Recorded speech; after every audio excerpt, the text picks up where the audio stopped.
This is a Military Appreciation Weekend for the Wolves. Of course, it will be Veterans Day on Monday here in the Chicagoland and celebrated in the United States. It is also Remembrance Day on Monday in Canada. Coming up, we're going to have a special poem the players read, the Flanders Field poem, and you have a little bit of background because you know a lot more about Remembrance Day because it's celebrated north of the border. And I am British descent, and you know, it was obviously very big. World War I, it was back in the 1918 area, and his name was John McCree. He was a Canadian soldier, and then this is the World War, so there's a lot of countries involved.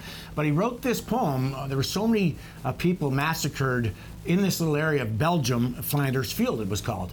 And all of a sudden, after all of that war took place, all these poppies started growing in that area. So he actually wrote this poem, and after writing it, a couple of people read it, he crumpled it up and threw it away. Well, friends thought it was so good, they picked it up without him knowing, and then got it published, and it's been, ever since, been amazing. And it's continued on for all these years. Yes, and you often see this time of year, especially north of the border, these poppies that we are wearing. That is a symbol of Remembrance Day, and you can buy them in Canada. All the money goes to veteran initiatives.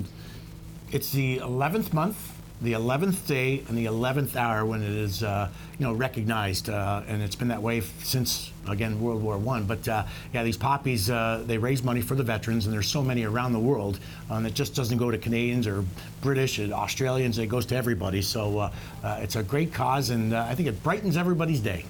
We often talk about the bonds in sports, athletes, teams that win together. Boy, the servicemen and women, there is a bond that lasts a lifetime for them.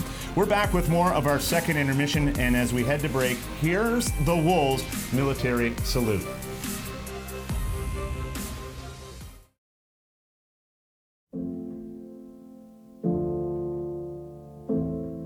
In Flanders Fields, the poppies blow, between the crosses, row on row. That mark our place, and in the sky, the lark still bravely singing flat. Scarce heard amid the guns below, we are the dead short days ago. We lived, felt dawn, saw sunset glow. Loved and were loved, and now we lie in Flanders Fields. Take up our quarrel with the foe. To you from failing hands we throw the torch. Be yours to hold it high. If ye break faith with us who die, we shall not sleep, though poppies grow in Flanders Fields.